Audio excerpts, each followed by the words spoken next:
Hello, welcome to Wildcat Insider, your source for stories from grades 7, 8, and 9. I'm your host, Robin Riley, here in the studio with Kiara Mongaluzzo. The Senior High Drama Club has been hard at work on their production of Bye Bye Birdie. You will definitely want to check out the show. The spring musical, Bye Bye Birdie, will hit the stage on March 4th through the 6th. The show follows the story of Albert Peterson, a panicky songwriter caught between his music career, forgotten dream of teaching, and his love for a special someone, as his company's top performer, an Elvis-like singer by the name of Conrad Birdie, is drafted into the military. Colorful and lively, the Bye Bye Birdie captures the rising teen culture and the parental opposition to it in the American 1950s. Showtimes are 7:30 on Friday and Saturday and 2 o'clock on Sunday. Student tickets are available for $10 at lakehopedramaClub.com. Earlier this month, Ava Yurko, Robin Riley, and Maddie Petruzzi attended the State Invention Convention competition in Hershey. They started their project as 8th graders and then completed it this year. I had a chance to talk to them about their invention, cleat covers.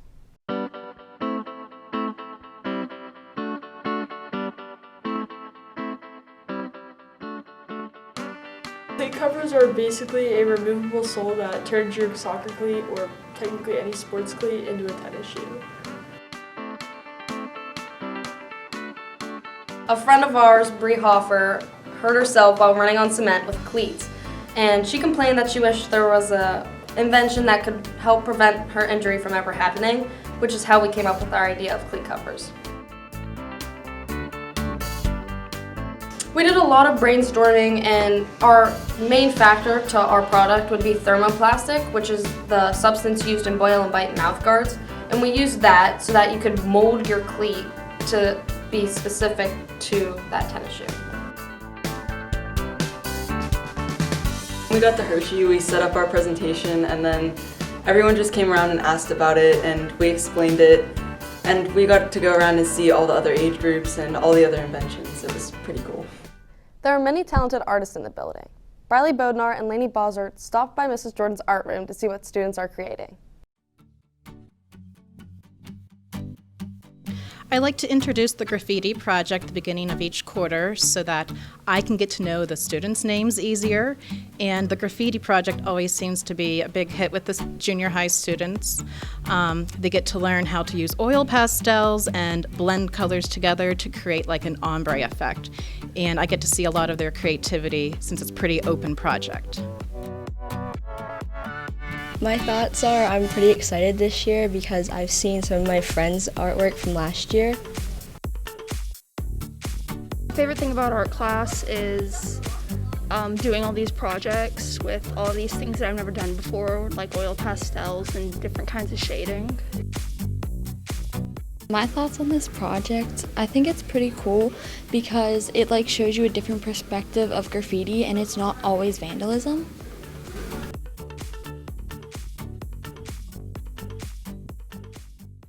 The ski club is gearing up for the final trip of the season tonight. Here are some highlights from previous trips.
The winter dance was a fun night for all. Here are some snapshots from the evening.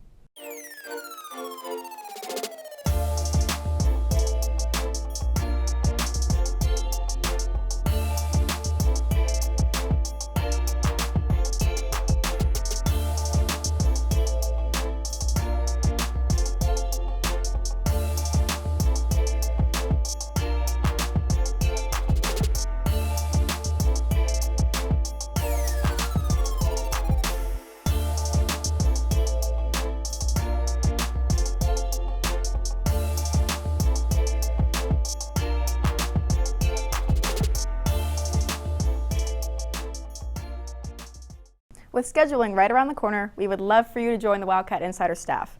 Noah Hoff takes you behind the scenes of the making of the show in the Foundations of Broadcast class.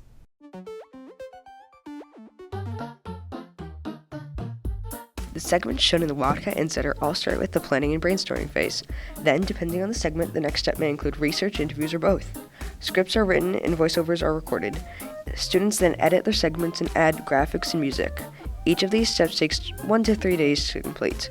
Once the segments are complete, the anchors film their story introductions in the TV studio, and the show comes together. The Foundations of Broadcasting class is a hands-on course where you can express your creativity. My favorite part of broadcasting is bringing the camera home and taking it to wrestling matches and filming the wrestling matches. I think that's really fun, and I like to do that. I liked being the host.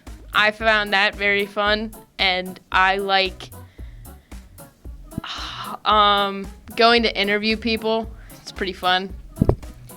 I like interviewing people and recording people doing the stuff that's in our videos. I think it's really cool to get other people's opinions. My favorite part of broadcasting is taking like super fun ideas and putting them into a video that all of the kids can watch. My favorite part is being able to work with all this technology and watching our videos become professionally made videos for you guys to watch. Working with my partner. Editing videos. Join our production Schedule Foundations of Broadcasting when you're in 9th grade. Miss Welty's 8th grade nail painting club meets each week to create unique designs. Sarah Ginther, Abby Kunkelman, and Gracie Mahane stop by to see their work.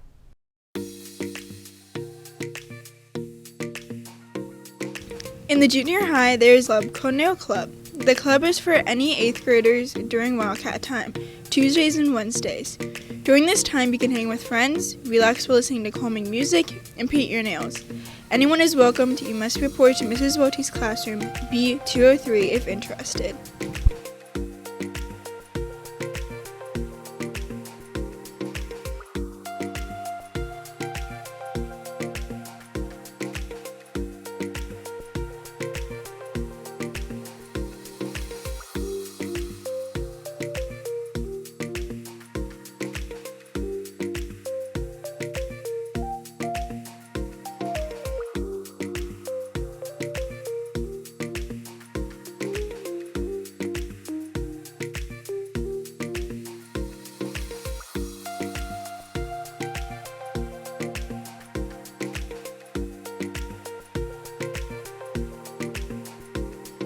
I enjoy painting my nails. And I enjoy hanging out with my friends.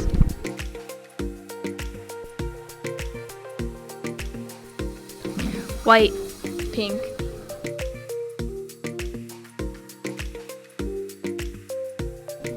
Coffin.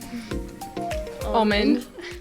St. Patrick's Day is right around the corner. Maria Angelicio shares how you can make pot of gold Oreos at home. How to make chocolate-covered gold coin Oreos. You will need a chocolate melter, double boiler, or microwave to melt the chocolate, Oreo cookies, and either food paint or gold luster dust. To start, melt your chocolate however you would like. I am using a chocolate melter.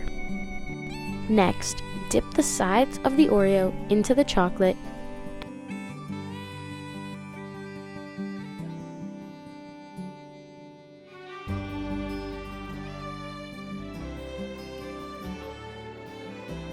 Get a spoonful of chocolate and add to the top.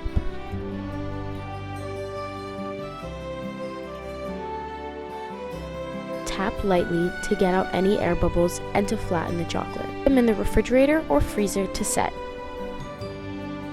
Paint your cookie with the food paint and let dry.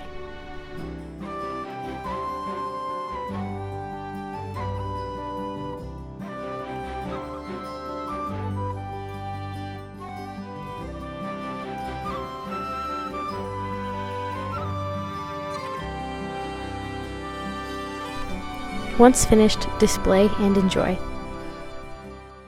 Now, what if those Oreos really turn into gold? It is estimated that a pot of gold is worth $1 million. So, what would you buy if you found a pot of gold? Grace Navarre and Brandon Reno asked students and teachers.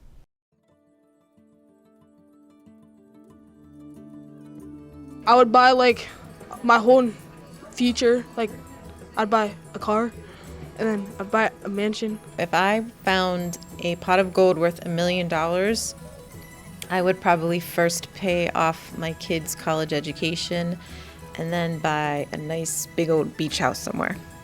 I'd buy food. Give it to family and charities. Mr. Roberts. An OG Fortnite skin like the Gold Trooper. I would buy all the orphans' homes. I would probably buy a nice house. I would go to Disney World. I'd go with her. I found a gold worth $1 million. I would buy a spaceship and go to the moon. Okay, Wildcats, it's time to test your knowledge of some St. Patrick's Day trivia with Tim Myers and Liz Wilson.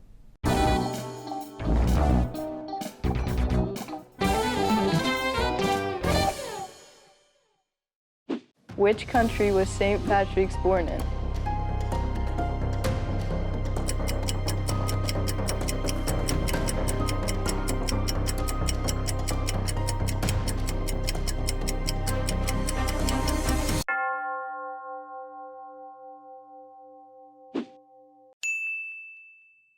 What color was originally associated with St. Patrick's Day?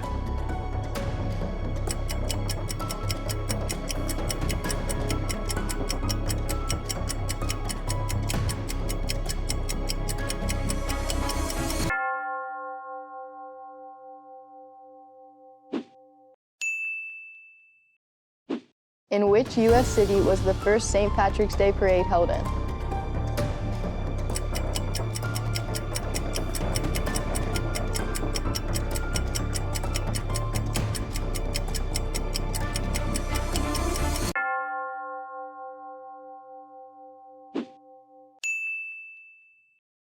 According to the legend, St. Patrick drove blank out of Ireland.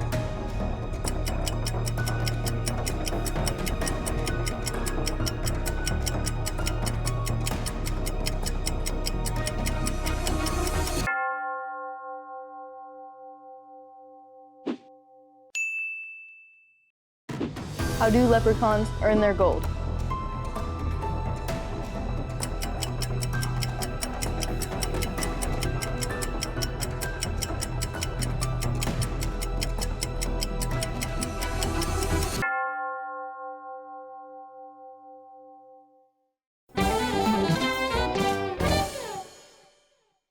One popular treat this time of year is the Shamrock Shake. Gia Angelico and Sofia Bulova show you how you can make one at home.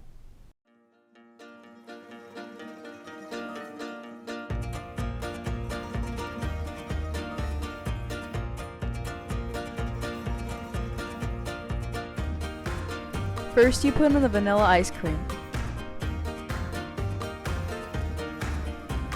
Then you pour in the milk.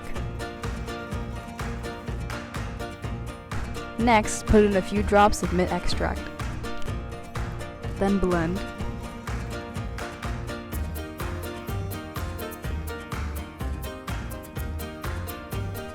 After blending, pour into a cup.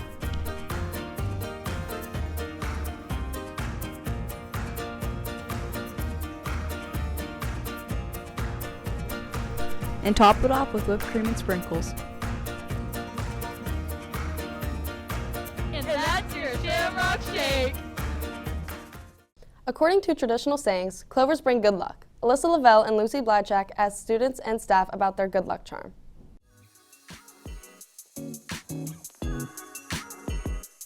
A good luck charm I have is a rock I found in a yard. Each time I'm stressed, I start painting, and it just soothes me. Before a big game, I like to get my match of Fortnite in. My lucky charm is eating a good breakfast before a game. I watch Shrek 1 and I cuddle with my pet squirrel. I watched Shrek 2 and I cuddle with my purple dinosaur. I watched Shrek 3 and I cuddle with my dog. I'd say my good luck charm or process before a game or practice would be I go over the roster and the game plan or the lineup that we're going to use and any adjustments that we would make. Bouncing from St. Patrick's Day into March Madness, some of our students and staff members tested their luck in our trick shot contest. You can vote for your favorite and the winner will be announced next episode.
While we may not see those shots in the NCAA tournament, Max Butler and Jack Dorenovich asked students about their favorite NCAA team. Pitt. Pitt. H2P. Shippensburg University. Penn State. My favorite college team is Holy Cross. Baylor. West Liberty. My favorite college team is WVU. My favorite college team is Duke University. Pitt. NFL free agency begins on March 16th. Matt Marino and Alex Dominic highlight some of the potential moves.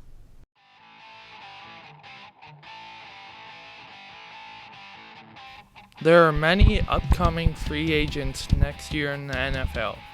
Here are some from the offense. The upcoming quarterback free agents are Cam Newton from the Carolina Panthers and Jameis Winston from the New Orleans Saints. The biggest upcoming running back free agents are Melvin Gordon III from the Denver Broncos, Leonard Fournette from the Tampa Bay Buccaneers, and James Conner from the Arizona Cardinals.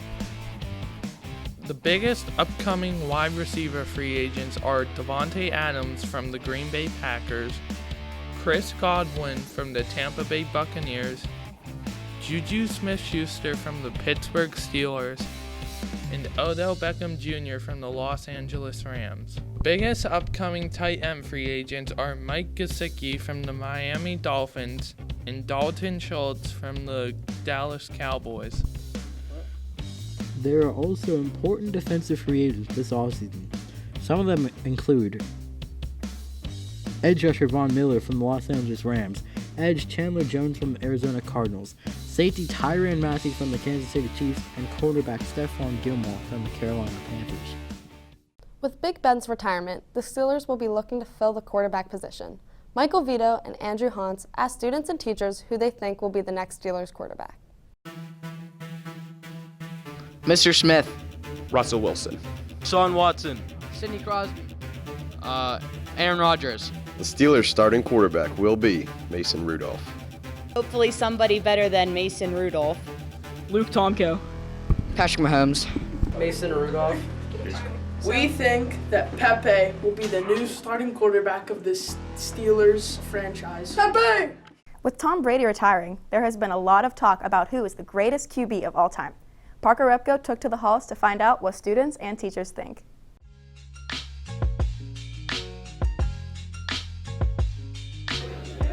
Drew Brees. Tom Brady. Joe Shiesty. Tom Brady. Ben Roethlisberger. Ben Roethlisberger. Probably one of the all-time greats from the Denver Broncos, Lucas Ritchie or John Elway. I'm gonna have to go with Joe Cool, Joe Namath. Joe Shiesty. The best quarterback of all time is Joe Flacco from the Ravens. Joe Montana. I think the greatest quarterback of all time is Ben Roethlisberger because he's always head into the game and he always helps his team out, and he was a very dedicated man to his team, and he'll be a good fit for the Hall of Fame. The greatest quarterback of all time played around here at Ringgold High School. His name was Joe Montana, went on to Notre Dame, and then on to the 49ers for a bunch of Super Bowls. That's my favorite and most important quarterback of all time. Locally, the junior high girls volleyball season is underway. Mason Gresh and Mia Klasnick spoke to some of the girls about their expectations for the season. The girls' volleyball season is just starting. They had their first scrimmage February 9th versus Norwin. After spending 2 weeks practicing, the girls got to show what they were capable of.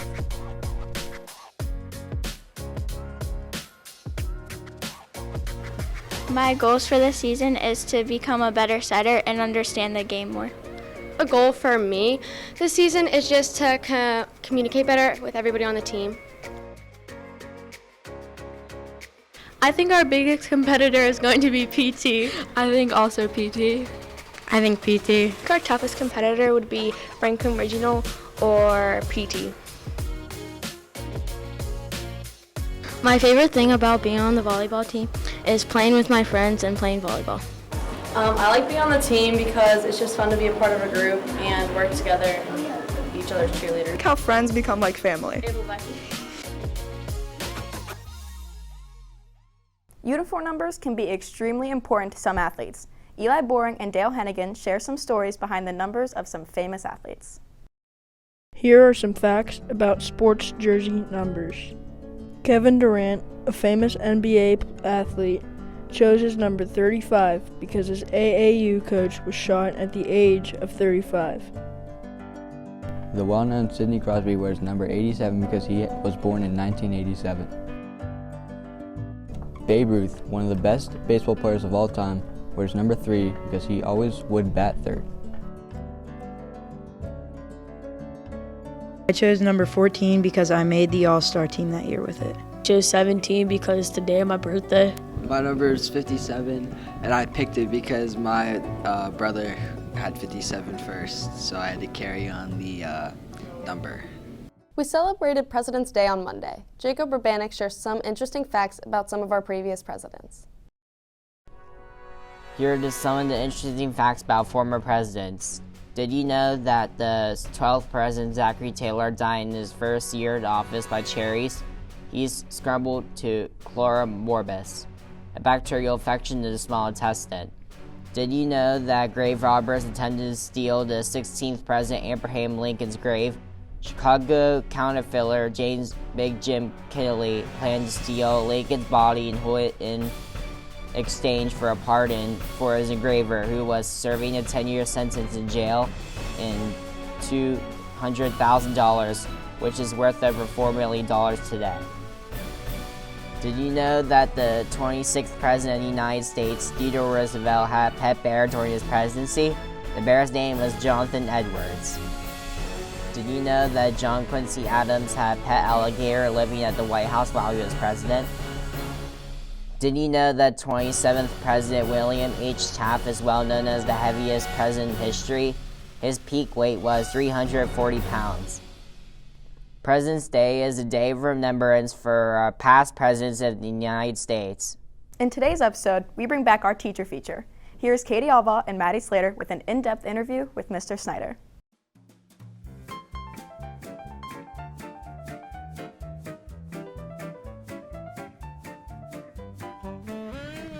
Mr. Snyder,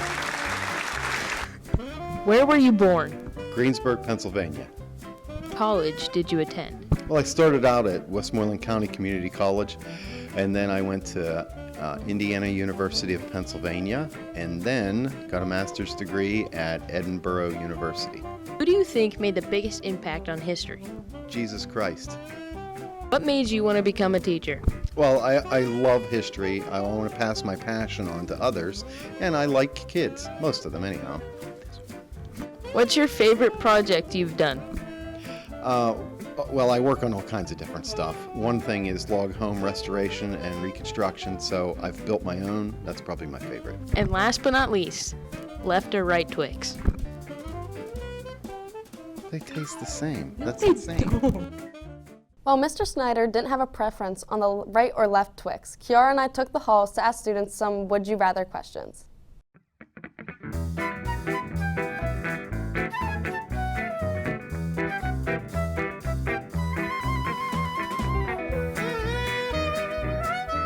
Either have a mullet, just not a Joe Dirt mullet, because that's not the look.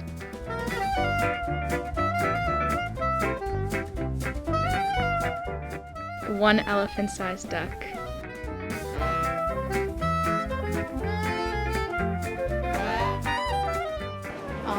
Pause.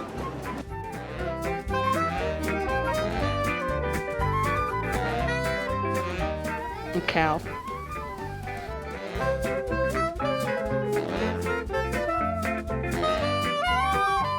Catch a leprechaun. February 24th was National Toast Day. Sarah Ginther, Abby Kunkelman, and Gracie Mahanes found out what students prefer on their toast.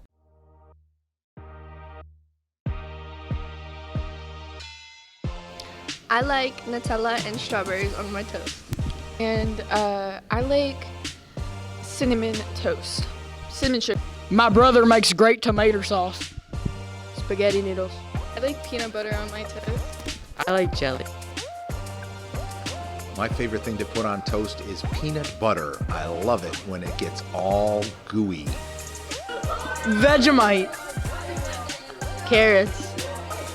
Yeah, on my toast, I actually put some like strawberry jam. Occasionally like honey, you know. Just really hits the spot. I like butter on my toast. Me too. Nutella. Jam. Nutella. In entertainment news, the new Batman movie is set to be released on March 4th. Here's Aiden Urbanik with what you can expect with this latest installment in the franchise.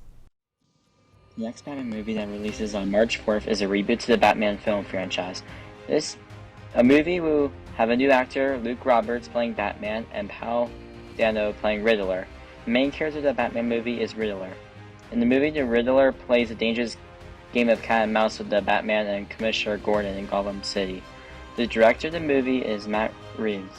The first Batman movie came out in 1989, and Lewis G. Wilson was the first ever person to play the role as Batman. If you are looking for a good read, Coco Toscano has some book recommendations. Where the Red Fern Grows is a heartfelt book about a young boy and his 2 dogs that he saved all his money for. During the novel, he has to face dangerous situations with his companions by his side. A Wrinkle in Time is a novel about a young lady named Meg and her brother Charles traveling through time itself to find their own father lost on another planet. Percy Jackson is a fictional series that starts with an ordinary student, Percy, having strange things happen to him at public school. He soon finds out why these things are happening, which leads to him being sent to a summer camp for children of Greek gods. This series contains 5 books. These books are called The Lightning Thief, The Sea of Monsters, The Titan's Curse, The Battle of the Labyrinth, and The Last Olympian. You can check out any of these books if you would like a good read. Now, here's Jack Jeffrey with This Day in History. 2009, Slumdog Millionaire wins the 2009 Oscars. In 1991, the President George Bush has given Iraq until 1700 GMT time tomorrow to pull out of Kennett or face full war scale. In 1972, the IRA plants a bomb in the 16th Parachute Brigade headquarters in Aldershot, Hampshire. In 1980, the U.S. hockey team composed a great part of college players to defeat the defending champs and favorite to win gold medal Soviet Union squad by 4-3. The birthday of Hall of Famer Julius Erving, which he turned 72 years old. Thanks for tuning into this edition of Wildcat Insider. We will see you for our next episode on March 25th.